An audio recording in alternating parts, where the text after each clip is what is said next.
Hello అండి, welcome to my channel. ఇప్పుడు గుమగుమలాడే కాకరకాయ కర్రీ ఎలా చేయాలో తెలుసుకుందామండి.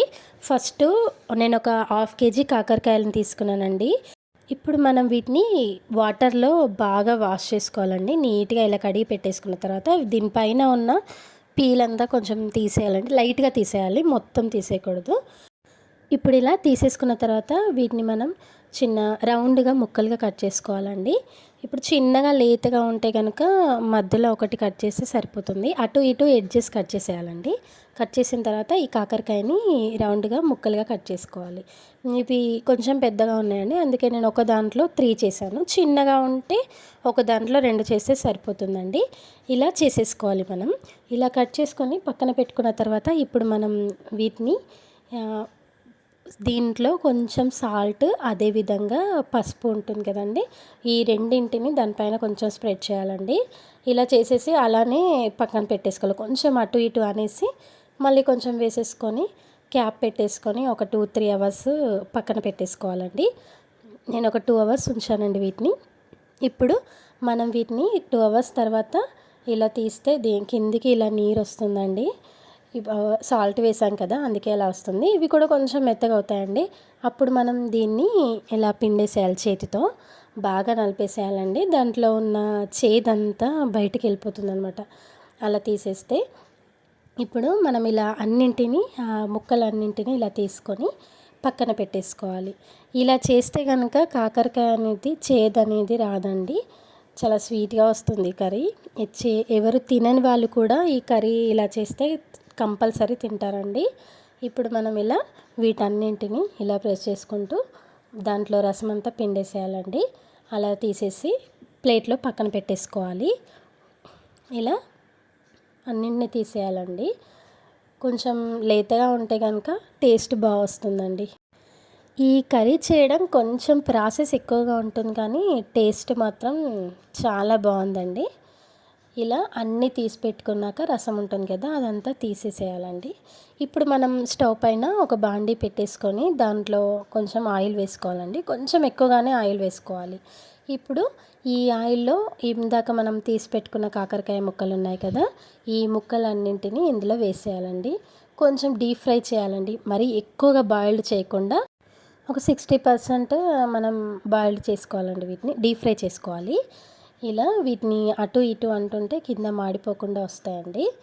ఇలా మనం గరిటెతో అటు ఇటు అంటూ ఉండాలండి. ఒక 10 మినిట్స్లో అయిపోతుందండి ఈ డీప్ ఫ్రై చేయడము. ఇదంతా చేయడం సింపుల్గానే ఉంటుంది, కానీ కొంచెం అది మనం దాన్ని సోక్ చేస్తాం కదా పసుపు ఉప్పులో, అప్పుడు కొంచెం టైం అనేది ఎక్కువ పడుతుందండి. ఇలా మనం వీటన్నింటినీ డీప్ ఫ్రై చేసుకోవాలి.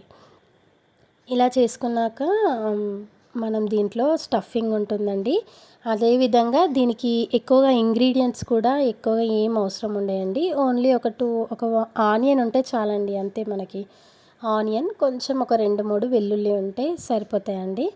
దీనికి చాలా ఈజీగా అయిపోతున్నాయండి. ఇలా మనం డీప్ ఫ్రై చేసుకోవాలండి. ఇలా డీప్ ఫ్రై చేసుకున్నాక వీటిని తీసి పక్కన పెట్టేసుకోవాలి, ప్లేట్లోకి తీసుకోవాలి. ఇలా ఆయిల్ అంతా తీసేసి వంపేసి ఒక ప్లేట్లోకి తీసుకొని పక్కన పెట్టేసుకోవాలి. ఇప్పుడు మనం ఏం చేయాలంటే దీంట్లోకి స్టఫింగ్ కావాలి కదా, ఆ స్టఫింగ్ కోసం ఏం చేయాలంటే ఒక 2 ఆనియన్స్ తీసుకోవాలండి. పెద్ద సైజులో ఉన్న ఆనియన్స్ తీసుకోవాలి. ఒక 5 వరకు వెల్లుల్లి తీసుకోవాలి. ఒక స్పూన్ ధనియాల పొడి, అదేవిధంగా మనకు సరిపడా కారం పొడి, సాల్ట్ వేసుకోవచ్చండి. పసుపు కూడా యాడ్ చేసి ఇలా గ్రైండ్ చేసుకొని పక్కన పెట్టేసుకోవాలి మనం. ఇప్పుడు ఇందాక మనం డీప్ ఫ్రై చేసిన కాకరకాయ ముక్కలు ఉన్నాయి కదా, వాటిలో నుంచి కొంచెం అదంతా ఉంటుంది కదా, దాన్ని కొంచెం తీసేయాలండి. ఎక్కువగా ఏం రాదండి, కొంచెమే ఉంటుంది, ఎందుకంటే మనం డీప్ ఫ్రై చేసాం కాబట్టి ఎక్కువగా ఉండదు. సీడ్స్ కొంచెం ఉంటే అవి తీసేయాలండి. ఈ విధంగా తీసేసి ఇప్పుడు మనం ఇందాక చేసిన పేస్ట్ ఉంది కదా, ఆ పేస్ట్ని ఇందులో స్టఫ్ చేసేయాలి. ఇదిగో చూడండి ఇప్పుడు ఎలా స్టఫ్ చేస్తున్నాను. అది మనం డీప్ ఫ్రై చేసి పక్కన పెట్టేసుకున్నాక ఆనియన్ గ్రేవీ అనేది పట్టేసుకుంటే ఆ లోపు ఇవి చల్లారిపోతాయండి. అప్పుడు మనం ఈజీగా స్టఫ్ చేసుకోవచ్చు. ఇప్పుడు దాంట్లో నుండి అవన్నీ తీసేసి ఈ ఆనియన్ పేస్ట్ని ఇలా స్టఫ్ చేసేసుకోవాలి. ఒక్కొక్క దాంట్లో స్టఫ్ చేయాలండి. ఇలా కంప్లీట్గా స్టఫ్ చేసి మనం ఒక బౌల్లోకి తీసుకోవాలండి. ఇలా అన్నింటినీ స్టఫ్ చేశాక మిగిలిన ఉంటుంది కదండి, మిగిలింది ఆ పేస్ట్ ఉంటుంది కదా, ఆ పేస్ట్ని కూడా వాడుకోవచ్చండి. కాబట్టి మనకి ఎంతైతే సరిపోతుందో అంత వేసుకోవచ్చు, గ్రేవీ ఎక్కువైనా పర్లేదండి. ఇప్పుడు ఇలా అన్నింటినీ స్టఫ్ చేసుకోవాలండి. అక్కడక్కడ సీడ్స్ ఉంటే తీసేసుకోవచ్చు. ఇప్పుడు అన్నింటినీ ఇలా చేసేసుకున్నామండి. ఇది కర్రీని మాత్రం పిల్లలు కూడా చాలా ఇష్టపడతారండి. చాలా చాలా టేస్టీగా ఉంది. ఇప్పుడు ఇలా అన్నీ స్టఫ్ చేసుకున్నాక ఇందాక మనం డీప్ ఫ్రై చేసిన ఆయిల్ ఉంది కదా, దాంట్లోనే ఆ మిగిలిన దాంట్లోనే మళ్ళీ ఇదంతా కొంచెం ఫ్రై చేసుకోవాలండి. మనం తాలింపు కోసం ఆవాలు జీలకర్ర వేసేసి ఇందులోనే ఇప్పుడు మనం స్టఫ్ చేసిన కాకరకాయలు ఉన్నాయి కదా, ఈ కాకరకాయల్ని కూడా అందులో ఒక్కొక్కటిగా వేసేయాలండి. ఇలా అన్నీ వేసిన తర్వాత మిగిలిన పేస్ట్ ఉంటుంది కదా, ఆ మిగిలిన పేస్ట్ని కూడా దీనిపైన పోసేయాలండి. మిగిలిన దాన్ని అంతటిని దీంట్లో వేసేసుకోవచ్చు మనము. ఇదిగోండి, ఇలా ఈ పేస్ట్ అంతా వేసేసేయాలి. ఇలా వేసేసిన తర్వాత కొంచెం ఒక 2 మినిట్స్ అలానే ఉంచేసేయాలండి. ఎక్కువగా ఉంచితే మాడిపోతుంది. అలా కాకుండా ఒక 2 మినిట్స్ అలానే ఉంచేసి దాన్ని కొంచెం అటు ఇటు అంటుంటూ ఉండాలండి. ఇది ఒక 10 మినిట్స్లో సరిపోతుందండి. మనకు ఆ గ్రేవీ అనేది బాయిల్డ్ అవ్వాలి. ఆనియన్ పచ్చి పచ్చిగా స్మెల్ వస్తుంది కదా, ఆ స్మెల్ పోయే వరకు మనం దీన్ని కొంచెం ఫ్రై చేసుకోవాలండి. 10 మినిట్స్లో అది దగ్గరికి వచ్చేస్తుందండి. అది ఇలా ఫ్రై చేసుకున్న తర్వాత ఇది మనకు దగ్గరికి వచ్చేస్తుంది. అది కలర్ కూడా చేంజ్ అవుతుంది. కొద్దిసేపు క్యాప్ పెట్టేసి అలా ఉంచేసేయాలండి. ఎక్కువగా ఉంచకూడదు, ఎందుకంటే మాడిపోతుంది. అందుకే ఇలా చేసేసి ఒక్కసారి క్యాప్ తీసేసి దీన్ని అంతటిని కలిపేసేయాలి.